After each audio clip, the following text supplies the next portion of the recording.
July 1944, Camp Aliceville, Alabama. Noon glare hammered the pine tops and turned the cinder paths to heat-shivering ribbons as the prisoners filed toward the mess.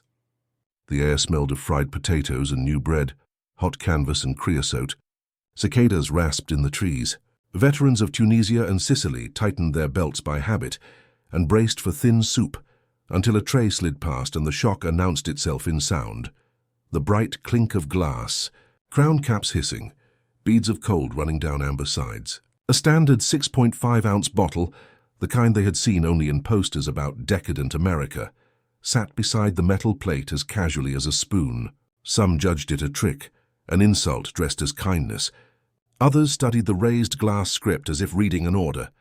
Then came the first swallow, sweet, sharp and clean, stinging the back of the throat and washing desert dust from memory. The guards remained matter-of-fact, calling names and moving the line, and the routine made the marvel look ordinary. The 1929 Geneva Convention required humane rations, but nothing in a regulation prepared men of the Africa Corps for ice, sugar, and carbonation served inside razor wire. In the hush that followed, the bottle rewrote expectations more efficiently than any speech. Across the tables, glances recalculated. If a nation could spare cold sweetness for its enemies, what did it marshal for its own divisions shipping across oceans? The bottle on the tray was more than a flavor. It was a signal of industry humming far beyond the fence and a confidence that did not need to shout. To understand how that signal was bottled, shipped and poured into wartime routine, the story must step back to the plants, depots, and promises that set it in motion. Before barbed wire and mess holes, before the word Coke became part of soldiers' slang, the drink had already risen from a pharmacist's curiosity to a national emblem. In 1886, John Pemberton, an Atlanta druggist and Confederate veteran, mixed a caramel-colored syrup with carbonated water and unknowingly launched one of the most recognizable tastes in history.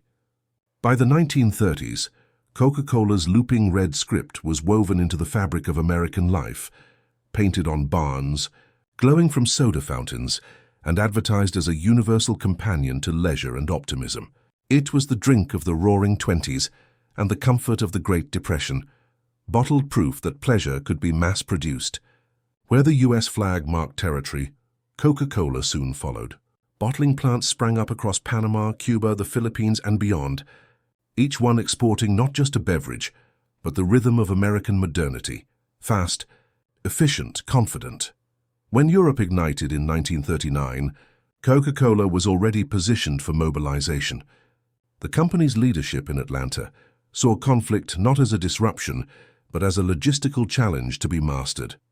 When the U.S. entered the war, executives lobbied Washington to classify Coca-Cola as essential to troop morale. It worked. The Army Quartermaster Corps agreed to deliver the drink wherever American soldiers went, ensuring that every man in uniform gets a bottle of Coca-Cola for 5 cents, wherever he is and whatever it cost the company. It was more than marketing, it was strategy. General Eisenhower himself requested Coca-Cola bottling units be shipped to the front, describing it as a taste of home. By 1945, over 64 military bottling plants operated worldwide, each stamped with both the company's trademark and the American eagle. In Axis nations, propaganda mocked it as proof of Western waste, sugar water for soft men, but curiosity lingered behind enemy lines. How could a nation at war still afford such luxuries? That question would linger until captured soldiers encountered the answer firsthand when the taste of America was poured into glass and handed across the table. By 1942, as the first waves of American troops landed on the coasts of North Africa, Coca-Cola's war machine moved with them, quietly, efficiently, and with almost military precision. The company's president, Robert Woodruff, had distilled his wartime philosophy into one order that sounded deceptively simple. Every man in uniform gets a Coke for 5 cents, wherever he is. The reality behind that slogan required an industrial campaign of its own. Working hand-in-hand with the U.S. Army Quartermaster Corps, Coca-Cola engineers designed mobile bottling plants that could be crated, shipped, and assembled in less than 3 weeks. Each compact unit, built of prefabricated steel panels and powered by portable generators, was capable of producing 10,000 bottles a day, even in the heat and dust of foreign soil. The first of these traveling factories opened in Oran, Algeria, in 1943, not far from the newly captured ports that served the Allied advance into Tunisia. There, under corrugated roofs and the buzz of diesel compressors, purified local water met imported syrup concentrate in a system so streamlined that soldiers joked it ran on optimism. The bottles, sturdy and lightweight, were sterilized in steam baths, filled, capped and packed into wooden crates that moved out to depots and field hospitals alongside ammunition and rations. The drink's presence became so consistent that infantrymen began to equate the silhouette of the curved bottle with home itself. German intelligence officers noted its spread in their reports, calling it a proof of American excess, yet the analysts misunderstood its function. It wasn't indulgence, it was morale engineering. Each bottle reminded men that industrial power could be comforting as well as crushing. And when those same bottles later appeared in POW camps, poured from the same supply chains that fueled the invasion of Europe, they carried not just sweetness, but a quiet message of dominance disguised as hospitality. The taste born in Oran would soon find its way to Alabama, bridging battlefront and homefront through glass and sugar. By the summer of 1943, America's vast industrial rhythm had carried a new kind of cargo across the Atlantic: defeated men. The War Department, suddenly responsible for over 400,000 Axis prisoners, began scattering them across the continental United States to relieve labor shortages and maintain security. Among the newest of these installations was Camp Aliceville, Alabama, a sprawling compound carved into the red clay and pine country west of Tuscaloosa. Construction crews raised its barracks in just 90 days, hammering together a small self-contained town, complete with workshops, classrooms, a hospital, a library, and even a theater. It was designed to hold 6,000 German prisoners, most of them veterans of the Africa Corps and the Sicilian campaign, men accustomed to hardship, rationing, and defeat. Their first encounter with the camp mess hall defied every expectation forged by propaganda. Instead of thin soup or black bread, the air smelled of butter and coffee. The trays held fresh eggs, meat, and vegetables. The food alone unsettled them, but the true shock came in glass: the hiss of bottle caps, the cold beads of condensation, and the familiar cursive script of Coca-Cola gleaming under fluorescent light. For American guards, it was routine supply, part of the same logistical system that fed millions of GIs. For German prisoners, it was bewildering. Some refused it outright, suspecting it was a trick meant to erode discipline. Others tasted cautiously and found sweetness that felt almost insulting in its abundance. Within days, bartering began: hand-carved wooden ornaments, miniature ships, or sketches traded for a single bottle. The camp's commandant noted in his daily reports that the beverage appears to hold symbolic value among prisoners, disproportionate to its worth. He was right. Officers soon understood that the gesture was not mere hospitality, it was proof. A nation that could afford to refrigerate and distribute luxury within captivity demonstrated power beyond comprehension. Every bottle became a quiet sermon in industrial supremacy, a message that America's might was measured not only in tanks and bombers, but in its ability to make comfort inexhaustible, even for its enemies. The bottle's journey had ended on American soil, but its meaning was only beginning to ferment. For soldiers bred on discipline, scarcity, and the rhetoric of sacrifice, the sight of Coca-Cola gleaming on a mess table felt almost subversive. Letters smuggled through censors carried the same refrain, astonishment tinged with disbelief. One POW in Camp Aliceville wrote to his wife that the Americans drink victory from bottles, describing Coca-Cola as cold defiance served in glass. To men raised under ration books and iron slogans, the beverage embodied everything they had been taught to despise: comfort, pleasure, and the illusion of endless abundance. The taste, fizzy and sweet, was more than unfamiliar. It was ideological dissonance made liquid.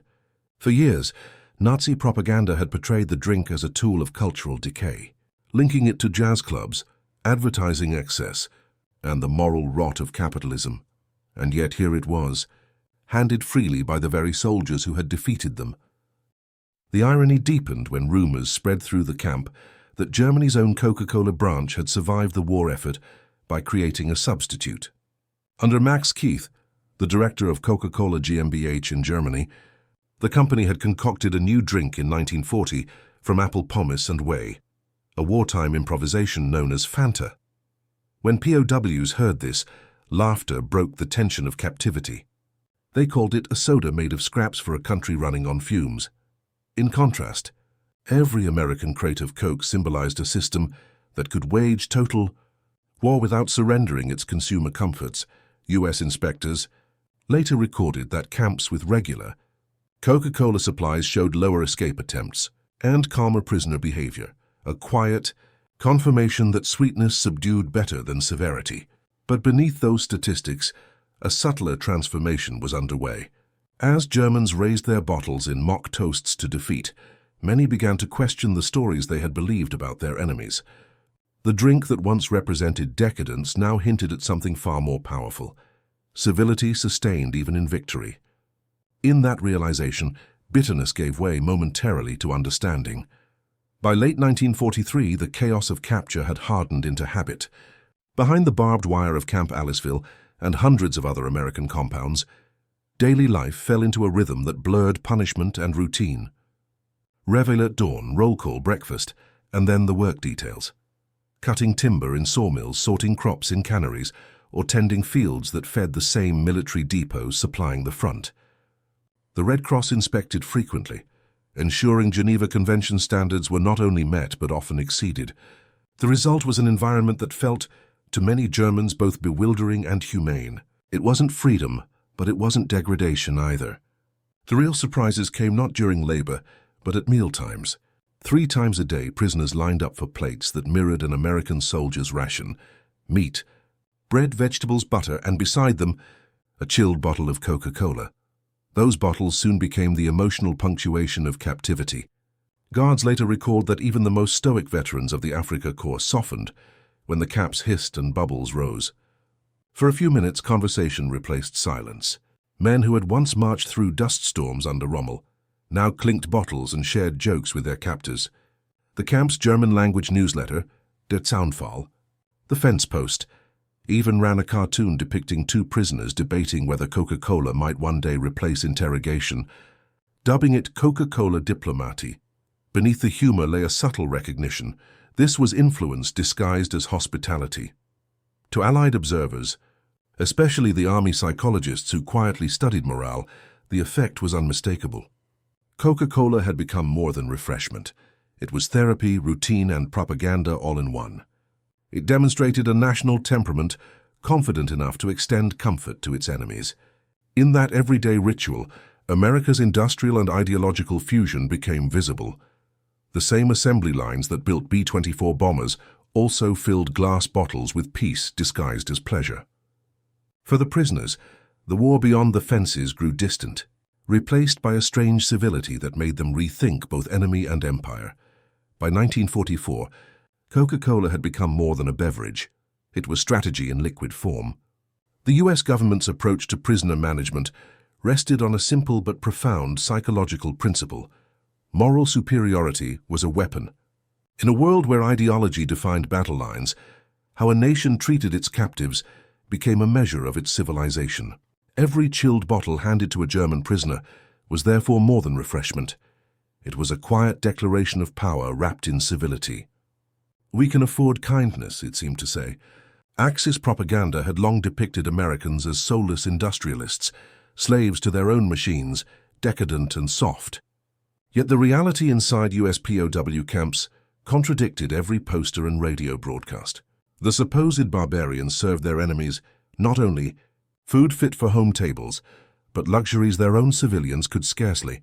Imagine psychological assessments conducted by the Army's morale branch recorded an unexpected phenomenon.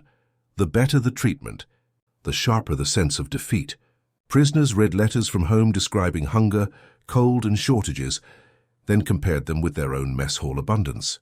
The result was cognitive collapse, a recognition that the enemy's system could both fight and feed, destroy and indulge.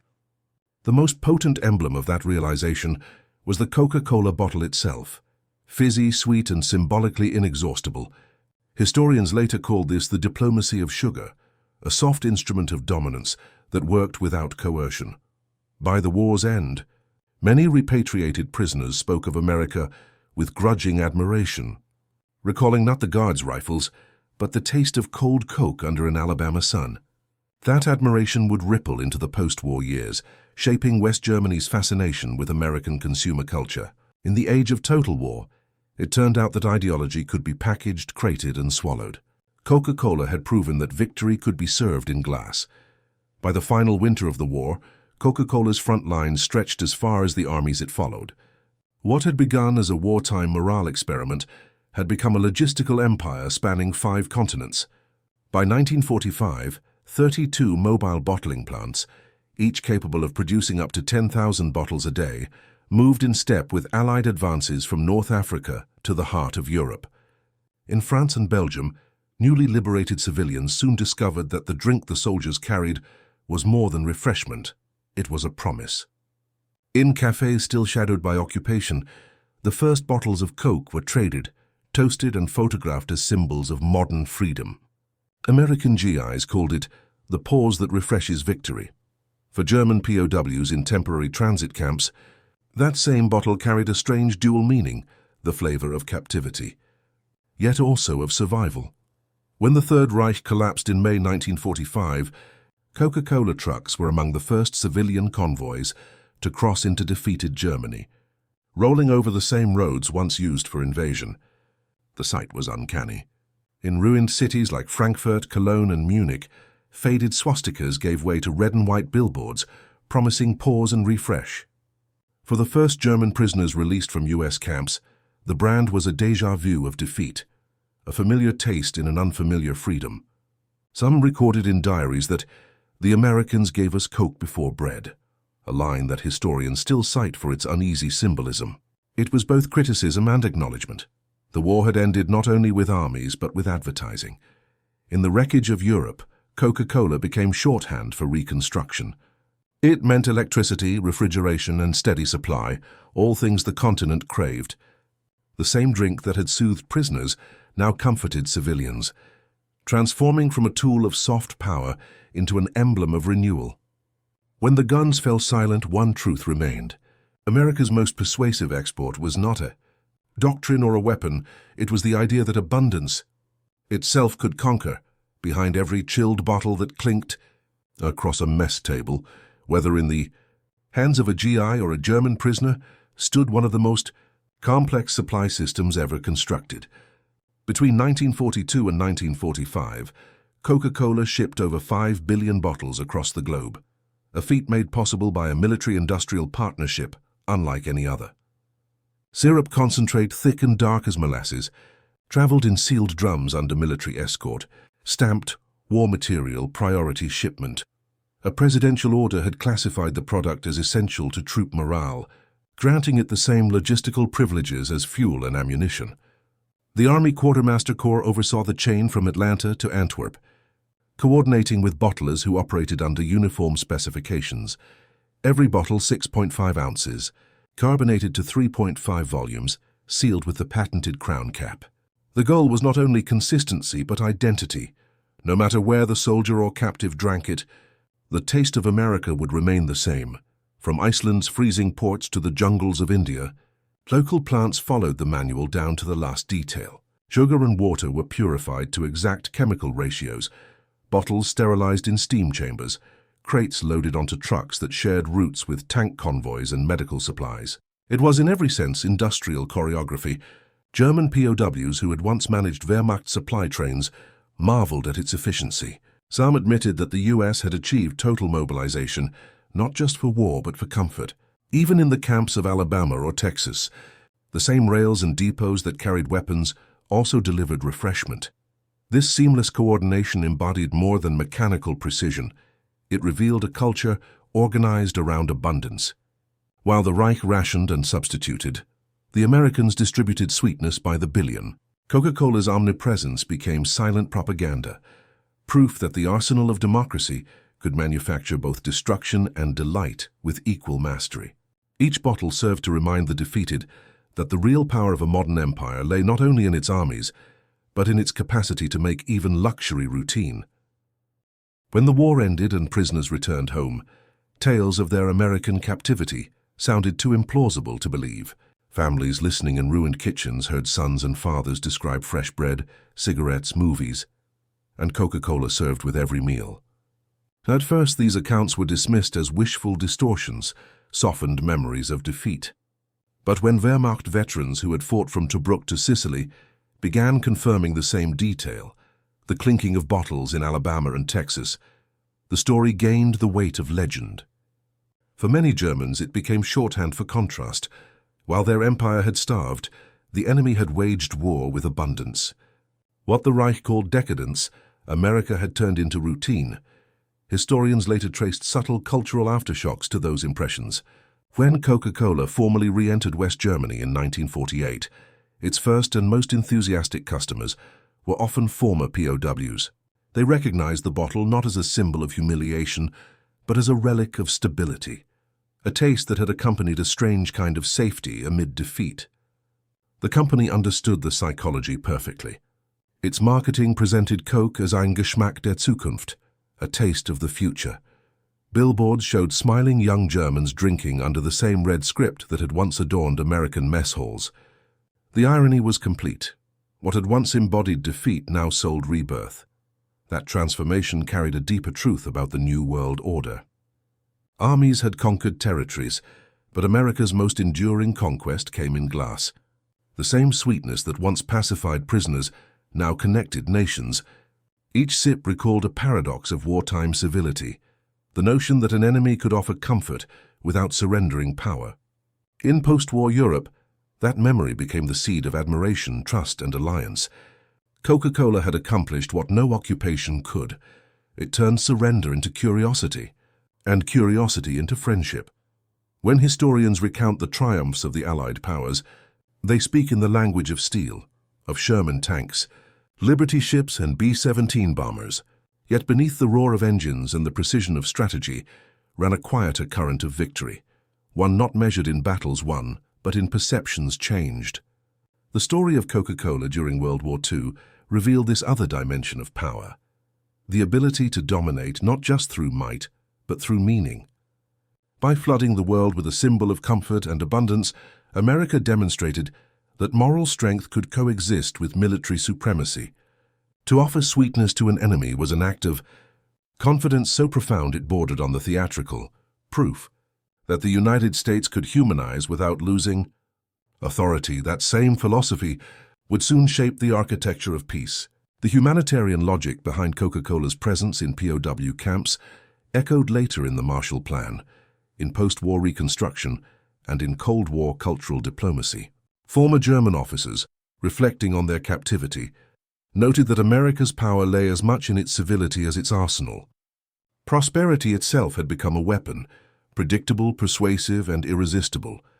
The Coca-Cola bottle thus transcended its glass and sugar. It became a vessel of ideology, showing that a system capable of kindness under strain would outlast one sustained by fear. As decades passed and veterans told their stories, historians began to see the pattern clearly. The beverage had outlived the battlefield because its lesson was timeless. Soft power endures where conquest fades. To win hearts was to shape futures. In the end, America's sweetest weapon was not its bombers or tanks. It was the quiet assurance that strength, when expressed through generosity, could change the world more permanently than war ever could. Years later, when former German prisoners returned to American soil, they did not dwell on the wire, the watchtowers, or the monotony of captivity. Instead, they remembered a moment of stillness, the hiss of a bottle cap, the chill of glass against the palm, the unfamiliar sweetness that followed.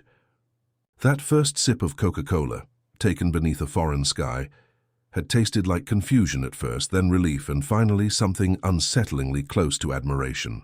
It was a memory that survived decades, long after empires had fallen and alliances reshaped.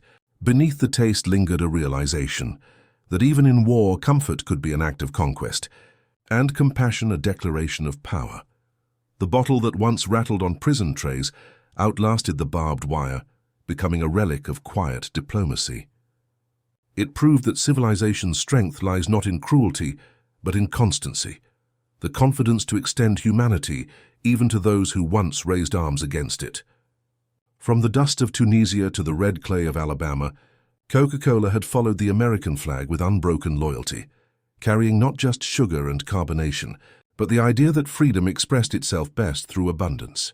When the soldiers went home and the camps dissolved, what remained was not resentment, but recollection, the effervescent bridge between enemies who had shared a taste of the same peace. The war had ended, but its aftertaste endured. Victory, yes, but flavored unmistakably with humanity.